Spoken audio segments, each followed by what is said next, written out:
बच्चों देखना, आज का जो टॉपिक है हमारा एवरेज प्रॉपर्टी है।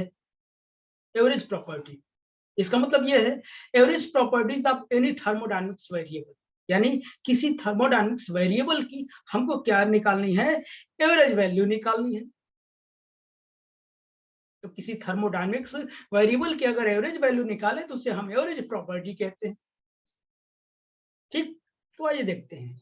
तो हेडिंग छोटी सी मैं फिर से डाला, average value of any thermodynamics variable.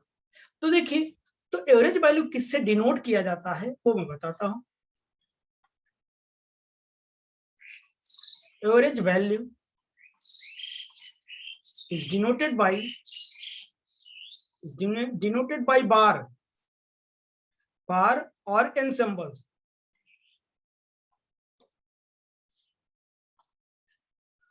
Average value को बार या एन सिंबल से क्या किया जाता है, डिनोट किया जाता है। तो आप इसे ऐसे लिख सकते हैं, आर बार, या तो ऐसे इन सिंबल्स ऐसे लगा जाता है, ऐसे। ठीक है ना, इससे आप क्या कर सकते हैं, डिनोट कर सकते हैं। ये कोई फार्मूला नहीं है, ये केवल डिनोशन मैंने बताया, डिनोटेशन मैंने बताया कैसे डिनोट किया जाता है। वेयर कैपिटल आर जो है is the thermodynamics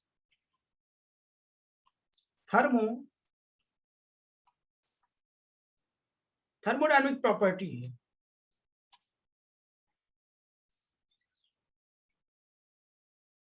thermodynamics property है एज, ये आर क्या हो सकता है, आर थर्मोडायनेमिक्स प्रॉपर्टी जो है ये एनर्जी हो सकता है, कामा मोमेंटम हो सकता है, ईटीसी होता है। मैंने ये जनरल फॉर्म में लिया।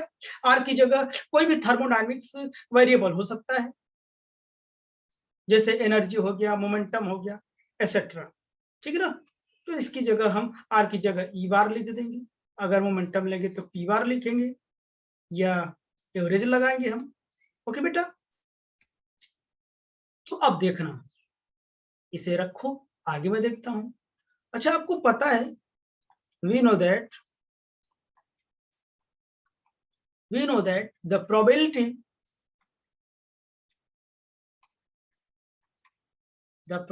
ऑफ ith मतलब i1, मतलब कि माइक्रोस्टेट कई होंगे, 1 2 3 4 5 माइक्रोस्टेट जानते ना, ऐसे जैसे 4,0 3,1 ऐसे लिखा था ना, ये जो कॉम्बिनेशन है वो क्या था, माइक्रोस्टेट था। तो ith probability of ith microstate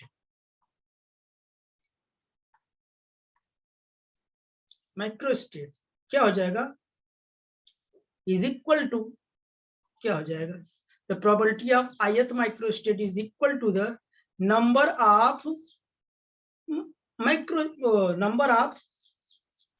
microstate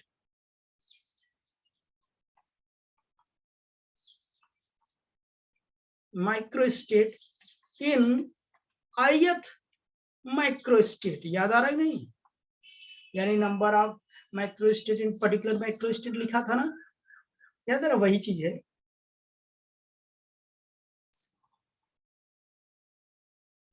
और यहां क्या था, total number of microstate of the system,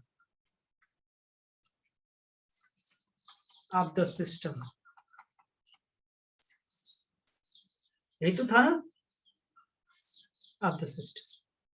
तो मैं इसी को मैं क्या लिख सकता हूं, तो ith स्टेट का तो पी आई लिख सकता हूं। तो P I will be equal to क्या है, इसे हम क्या करते हैं कि ओमेगा से रिप्रेजेंट करते थे, थर्मोडायनेमिक्स प्रोबेबिलिटी जिसे कहते हैं, ओमेगा से रिप्रेजेंट करते थे। और इसको टोटल नंबर, ये भाई ये तो किसी पर्टिकुलर में था और ये टोटल था, टोटल को हम पावर एन लिखते थे, लेकिन मैं इसको कुछ ऐसा लिखूंगा, ये समेशन में है तो वही चीज, लेकिन सभी पूरे सिस्टम का है, तो ओमेगा आई लिखूंगा, ये हो जाएगा, ये प्रोबेबिलिटी हो गई हमारी ith स्टेट का।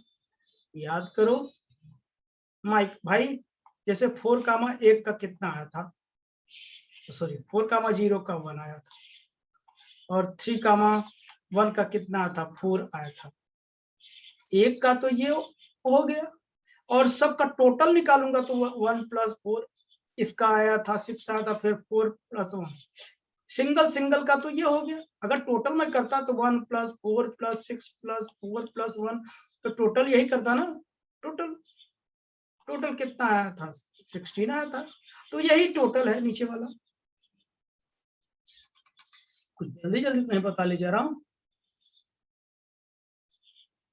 ये पर्टिकुलर का है, ये टोटल है, तो इस तरीके से भी लिख सकते हैं। ठीक, अब देखिए ये प्रोबेबिलिटी मुझे मिल गया। अब जो एवरेज वैल्यू कैसे निकालूं? तो जो एवरेज वैल्यू होता है, the average value is defined as, ये किस तरीके से डिफाइंड किया जाता है? ये बार लगाओ या तो एनसेम्बल्स लगाओ। तो इसको क्या किया जाता है, हमने समेशन लगाया, प्रोबेबिलिटी इनटू, मैं क्या लिखूंगा, वही जो एवरेज प्रॉपर्टी होगी उसी का मल्टीप्लाई कर देंगे। किसके साथ हम मल्टीप्लाई कर देंगे? प्रोबेबिलिटी के साथ मल्टीप्लाई कर देंगे, तो ये एवरेज वैल्यू मिल जाएगा। एवरेज वैल्यू निकालने का मतलब क्या है, जो प्रॉपर्टी होगी उसमें हम प्रोबेबिलिटी का क्या करेंगे, मल्टीप्लाई करेंगे। अब जब मल्टीप्लाई करेंगे तो अब देखिए पी आई की वैल्यू मुझे पता है, अभी मैंने निकाला पी आई की value omega I by total omega आई। ठीक, तो ये मैं आर आई पी आई में लिख देता हूं, एक बार फिर से इसे लिख देता हूं, are I omega I divide by summation omega आई। ठीक, तो यही हमारा क्या हो जाएगा, आर हो गया या ये हमारा हो गया।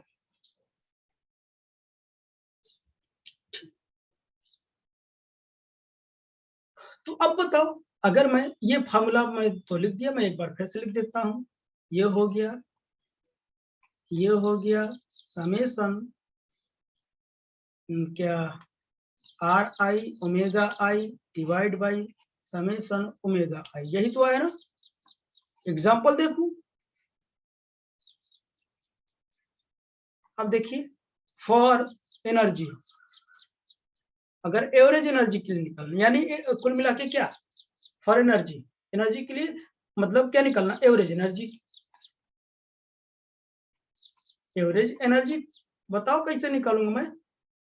तो ई बार लिखो चाहे ऐसे लिखो, वो दोनों में से कोई एक आप यूज कर सकते हैं। ये तो बताइए क्या लिखूं, समेशन ई आई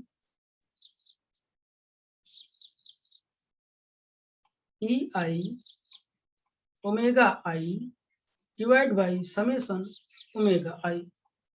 आप समझ गए होंगे।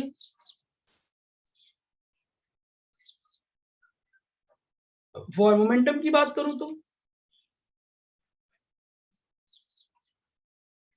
फॉर मोमेंटम यानी the average momentum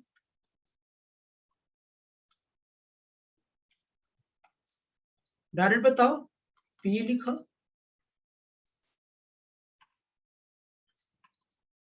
summation P I, अब ये प्रोबेबिलिटी नहीं है, मोमेंटम है, ये प्रोबेबिलिटी नहीं, दिस इज मोमेंटम।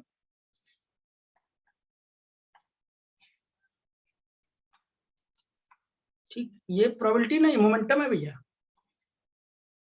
ऐसे लिखूंगा। तो अब कभी भी एवरेज निकालने के लिए आ जाएगा तो बताएं, अब बता लेंगे कैसे होगा। हम उसी वैल्यू में हम क्या करते हैं, probability of I micro state का हम क्या कर देंगे, मल्टीप्लाई कर देंगे, तो ये मिल जाएगा। तो आई होप कि ये भी आपको टॉपिक समझ में आया होगा। चलिए नेक्स्ट टॉपिक के लिए फिर से कनेक्ट होते हैं हम लोग।